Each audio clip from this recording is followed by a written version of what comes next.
नमस्कार, ASB news channel के सभी दर्शकों का बहुत बहुत स्वागत है। मैं हूं आपके साथ सपना मदेशिया। आइए रुख करते हैं आज की कुछ खास खबरों की ओर। समाज सुधारक न्याय संगठन के प्रदेश अध्यक्ष अखिलेश क्रांतिकारी और भारतीय किसान यूनियन के जिला अध्यक्ष अतुल यादव ने आज भोगांव तहसील ब्लॉक सुल्तानगंज में एसडीएम संध्या शर्मा को ज्ञापन दिया, जिसमें उन्होंने अपनी की मांगे रखी, लेकिन इसका कहना है कि हम 4 बार ज्ञापन दे चुके हैं जिस पर कोई भी कार्रवाई नहीं हुई है।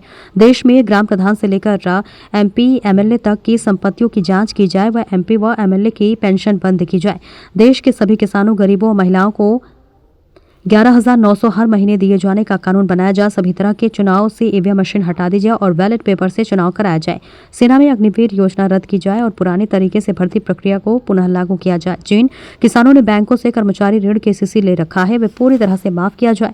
देश के सभी सांसद और विधायक मंत्री को आजीवन पेंशन तो सभी सरकारी रिटायरों को भी आजीवन पेंशन का कानून बनाया जाए। देश में किसान व गरीबी का बकाया बिजली बिल माफ हो एवं प्रदेश में बिजली मुक्ति की जाए। वहीं दिल्ली की तरह उत्तर प्रदेश में भी बसों का सफर महिलाओं व बुजुर्गों के लिए मुफ्त जो हो ऐसे। इसलिए मैं आपको बता दें, देश में सांसद विधायक सरकारी खजाने में वेतन लेंगे तो देश के वोटरों को भी वोटर पेंशन मिलनी चाहिए। देश में प्रत्येक बेरोजगार परिवार के किसी एक सदस्य को सरकारी नौकरी दी जाए। आशा संगिनी, आंगनबाड़ी एवं स्वयं सहायता समूह में कार्यरत महिलाओं को राज्य कर्मचारी का दर्जा देते हुए मासिक आय 18,000 रुपए की जाए। अंग्रेजों के बाद देश को लूटने में सबसे ज्यादा योगदान प्राइवेट अस्पताल व स्कूलों का है, इन पर नकेल कसी जाए। काला धन वापस लाकर बेनामी संपत्तियों को गरीबों के नाम किया जाए। स्मार्ट मीटर किसान गरीब मजदूरों की मर्जी के बिना न लगाई जाए। सरकारी राशन की दुकान एवं मिड डे मील बंद किया जाए। उसके बदले में राशन का पैसा सीधे वोटरों के खाते में भेजा जाए। कोटा डीलरों की घटतौली की जांच की जाए और आवारा गौवंशों को पकड़कर गौशाला भिजवाया जाए। देखिए सूर्य नारायण दुबे की रिपोर्ट। किस चीज का ज्ञापन देने आए हैं सर आप? अपना परिचय। नाम अखिलेश क्रांतिकारी है, मैं समाज संगठन का प्रदेश अध्यक्ष हूँ। आज 4 साल हो गए मुझे ज्ञापन देते हुए, लेकिन हमारे जो देश का वोटर है, जो देश का मालिक है, संविधान का मालिक है, सरकार उसको भिखारी मानती है। आज वो हालत है, हमारी लाखों बहनें भूखी रहती है, बच्चों को जन्म देती हैं। हमने अब तय कर लिया है कोर्ट डालने वालों को वेतन चाहिए, और ये प्रस्ताव जो है गोल कमेटी से 2011 में पास हो चुका है। गोल कमेटी से मेरे साथ 112 संसद लोकसभा के हैं, 25 संसद राज्यसभा के हैं, 54 संसद भाजपा के हैं, 19 संसद सपा के हैं, 8 संसद कांग्रेस के हैं, 8 संसद बसपा के हैं, 4 लालू पार्टी के हैं। तो मुश्किल के लिख के दिया है, ये बात पास हो गई है। अगर सच्ची बात हो तो फांसी लगवा दो, जेल भेज दो। रुपया आता है 11,900 रुपये चाहिए। अभी राहुल गांधी जी कह रहे थे अगर हम सत्ता में आएंगे तो महिलाओं को 1 लाख रुपया साल देंगे। कल अखिलेश यादव कह रहे थे हम 40,000 रुपये साल में देंगे। दिल्ली महिलाओं को 2500 रुपये शुरू कर दिया है, एमपी रुपया 3,000 शुरू कर दिया है, और मोदी कह रहे हैं 15 लाख रुपया देंगे। तो जनता भिखारी नहीं है, जनता भिखारी नहीं है, जनता मालिक है। जब देश आजाद हुआ उस समय किसी भी एमपी को, एमएलए को, प्रधान को वेतन नहीं मिलता था। इनने क्यों बना लिया?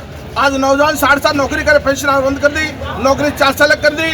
आप पेंशन लेंगे 5 साल में और देश का नौजवान पकौड़े चलेगा। हमने अब तय कर लिया है न बिजली का बिल देंगे, न कर्जा देंगे, न मीटर लगेंगे, 100 मीटर नहीं लगेंगे पूरे देश में। अगर नहीं मानोगे तो जनता जाग गई है, हरकतों जाग गई है। जितने भी नेता हैं सब एक ही हैं, चाहे वो सपा हो, चाहे बसपा हो, चाहे भाजपा हो, चाहे कांग्रेस हो। चोर चोर मोसलते भाई, चोर चोर मोसलते भाई, और हिंदुस्तान बेची खाई मलाई, दोनों मलाई खा रहे हैं, दोनों मलाई खा रहे हैं। हमने अब तक कर लिया है कि जब तक पेंशन नहीं मिलेगी तो वोटर को, गरीबों को, महिलाओं को, किसानों को न बिजली का बिल देंगे, न कर्जा देंगे, न मीटर लगेंगे। अब जेल चलेंगे और गीत गाएंगे वोटर पेंशन चालू करो वरना कुर्सी खाली करो। यदि वोटर को नोट नहीं तो किसी पार्टी को वोट नहीं। जय हिंद। मैं भारतीय किसान यूनियन अतुल यादव। आप किस चीज की यहाँ धरना दे रहे हैं? हम इसलिए धरना दे रहे हैं, हमारा बेचारा किसान, महिलाएं और हमारा मजदूर, युवा सब परेशान है। कम से कम यहाँ मैंने 4-5 बार पहले भी ज्ञापन दिए एसडीएम महोदय ने, उन पर न कोई कार्रवाई करते हुए एसडीएम साहब ने कोई ध्यान नहीं दिया हमारी किसानों की मांगों को। जब भी हम लोग आते हैं तो आश्वासन दे दिया जाता है, आश्वासन के बाद कुछ कार्रवाई नहीं होती है। इसी वजह से हम लोग फिर एकत्रित हुए हैं। हमारा जितना भी किसान है, खाद से लेकर बीज तक, स्मार्ट मीटर और गौशाला से लेकर के मतलब सब परेशान है। हमारा किसान रातों रात फसलों की रखवाली करता है और वो ढिली हुई जो आवारा गौवंश है वो सारे खेत को खा जाती है। एसडीएम महोदय से मैंने पिछली बार भी यहाँ बोला था, फोन करके भी बोला था। ग्राम नखतपुर में, रतनपुर में और फरीदपुर में 4-5 गांव की गाय आज के लगभग 20 दिन पहले आधी गाय पकड़ चुकी थी और आधी गाय अभी भी खेतों में घूम रही है। तो मेरा यही अनुरोध है एसडीएम महोदय और तहसीलदार महोदय से कि जल्द से जल्द कार्रवाई कराई जाए और आवारा गौवंशों को पकड़कर गौशाला भिजवाया जाए। और स्मार्ट मीटर के लिए हम लोग गाँव विरोध कर रहे हैं। स्मार्ट मीटर तब भी लगाए जा रहे हैं, अब जबरिया लगाए जा रहे हैं और किसानों को हड़काया जा रहा है। बोला जा रहा है कि अगर स्मार्ट मीटर नहीं लगवाएंगे तो आपके खिलाफ मुकदमा कर दिया जाएगा, कुछ कहीं कुछ कहीं। इस वजह से मेरा सरकार से अनुरोध है कि स्मार्ट मीटर पूर्ण तरीके से बंद किया जाए और जितने भी किसान हैं उनका कर्जा माफ़ किया जाए, जितना भी कर्जा है।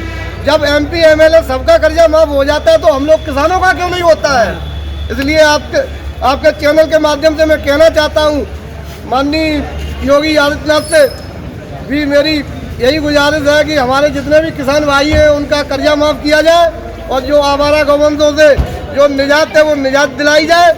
यही हमारा अनुरोध है। जय भारत, जय जवान। तो आज की खास खबरों में फिलहाल इतना ही। कल फिर मिलेंगे कुछ और बड़ी खबरों के साथ। इजाजत दीजिए, नमस्कार।